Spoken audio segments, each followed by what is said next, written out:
मित्रों, आज एक कविता आपको ऐसे सुना रहा हूँ जिसमें कुछ राजनीतिक पक्ष आए हैं और उस पर व्यंग भी है। आइए, ये कविता मेरी नई सदी के पंचतंत्र साझा काव्य संग्रह में प्रकाशित हुई है, जिसे रवीना प्रकाशन ने प्रकाशित किया है।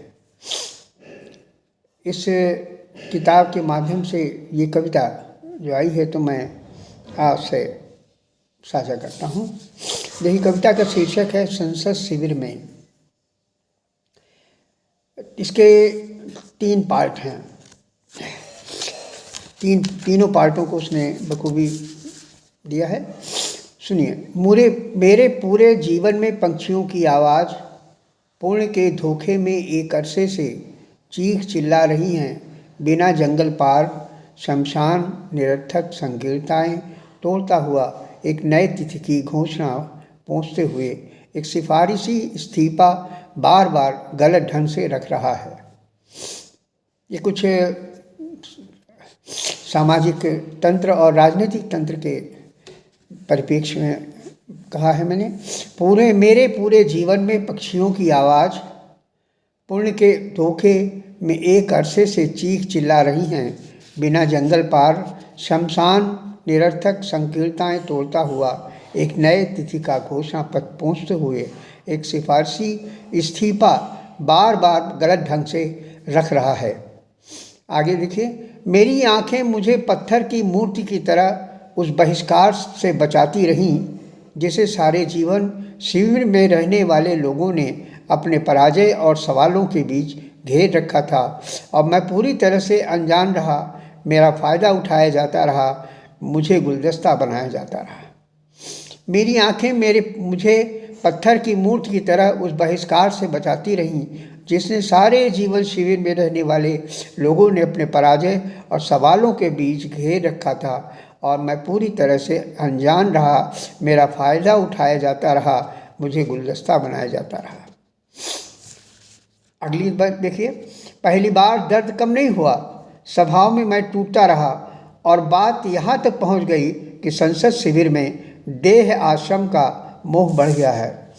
अब शिविर बदल जाने के बावजूद भी मेरे जीवन में पंछियों की आवाज़, उथल पुथल नींद का अधिकार, उसी तरह का परिवेश, अच्छी खासी भीड़ का है। मैं अब सर्कस की तरह हूँ, सब कुछ मेरे शिविर पर है। दर्शक फिलहाल अपना हित अभी सोचें, क्योंकि सच्चाई जानवर दृष्टि हो गई है। देखिए फिर से। पहली बार दर्द कम नहीं हुआ, सभाओं में मैं टूटता रहा और अब बात यहाँ तक पहुँच गई कि संसद शिविर में देह आश्रम का मोह बढ़ गया है। अब शिविर बदल जाने के बावजूद भी मेरे जीवन में पंछियों की आवाज़, उथल पुथल नींद का अधिकार, उसी तरह का परिवेश, अच्छी खासी भीड़ का, मैं अब सर्कस की तरह, सब कुछ मेरे शिविर पर है। दर्शक फिलहाल अपना हित अभी सोचें, क्योंकि सच्चाई जानवर दृष्टि हो गई है। ये पहला प्रसंग था। अब दूसरा प्रसंग देखिए। और सब कुछ उसी तरह दोहराया जाता रहा जैसा कि कथा के पटाक्षेप में दोहराया जाता है। सर्कस में पंछी नहीं हैं, बल्कि पंछियों की आवाज़ वाले लोग हैं। और सब कुछ उसी तरह दोहराया जा रहा है जैसा कि कथा के पटाक्षेप में दोहराया जाता है।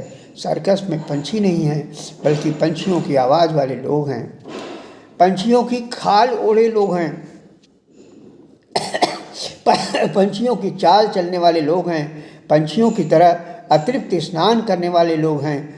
वह लोग कैसे हैं जिनका आधार स्थिर है, जिनका कोई जुलूस नहीं है, जिनके पैगंबर बहिष्कार पर उतारू हैं। यह बहिष्कार चलेगा, चलचित्र गिरफ्तारियां होंगी, लूटने और शराब के मार्ग बने हैं। इसको फिर से देख लिए। पंछियों की खाल ओढ़े लोग हैं, पंछियों की चाल चलने वाले लोग हैं, पंछियों की तरह अतृप्त स्नान करने वाले लोग हैं। वह लोग कैसे हैं जिनका आधार नहीं स्थिर है, जिनका कोई जुलूस नहीं है, जिनके पैगंबर बहिष्कार पर उतारू हैं।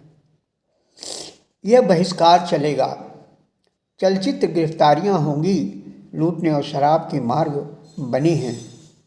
अब तीसरा प्रसंग देखिए। मैं सर्कस हूँ मित्रों, घायल हूँ, घटित हूँ, राह जनित हूँ। मेरे पास बहुत से ऐसे मांग पत्र हैं जिसे उद्घाटित कर सकता हूँ, लेकिन नहीं, मैं इस तरह की किसी भी प्रतियोगिता में शामिल नहीं होऊंगा जैसा कि पिछले शिविर में होता आया है। देखिए फिर से इसको। मैं सर्कस हूँ मित्रों, घायल हूँ, घटित हूँ, राह जनित हूँ। मेरे पास बहुत से ऐसे मांग पत्र हैं जिसे उद्घाटित कर सकता हूँ, लेकिन नहीं, मैं इस तरह की किसी भी प्रतियोगिता में शामिल नहीं होऊंगा जैसा कि पिछले शिविर में होता आया है। और अंत में देखिए। मैं सर्कस में काम करने वाले व्यक्तियों की अनिश्चित काल के लिए भूमिगत कर रहा हूँ। मैं सर्कस में काम करने वाले व्यक्तियों की अनिश्चित काल के लिए भूमिगत कर रहा हूँ। शासक, गिरोह, स्वतंत्रता, कहीं नहीं होंगे ऐसे शब्द। केवल उन विज्ञप्ति के पास पांचों उंगलियों को एकजुट करने का अर्थ होगा और वह सर्कस तेजी से कार्य करेगा। दर्शकों में वृद्धि होगी, सच्चाई साफ होगी। फिर से देखिए इसको, ये अंतिम है। मैं सर्कस में काम करने वाले व्यक्तियों की अनिश्चित काल के लिए भूमिगत कर रहा हूँ। शासक, गिरोह, स्वतंत्रता, कहीं नहीं होंगे ऐसे शब्द। केवल उन विज्ञप्ति के पास पांचों अंगुलियों को एकजुट करने का अर्थ होगा और वह सर्कस तेजी से कार्य करेगा। दर्शकों में वृद्धि होगी, सच्चाई साफ होगी। मेरे पूरे जीवन में पंछियों की आवाज़ पुण्य के धोखे में एक अरसे से चीख चिल्ला कर कह रही हैं। बिना जंगल पार शमशान निरतक संकीर्ताएँ तोड़ता हुआ एक नए तिथि की घोषणा पहुँचते हुए एक सिफारिशी इस्तीफा का बार बार गलत ढंग से रख रहा है।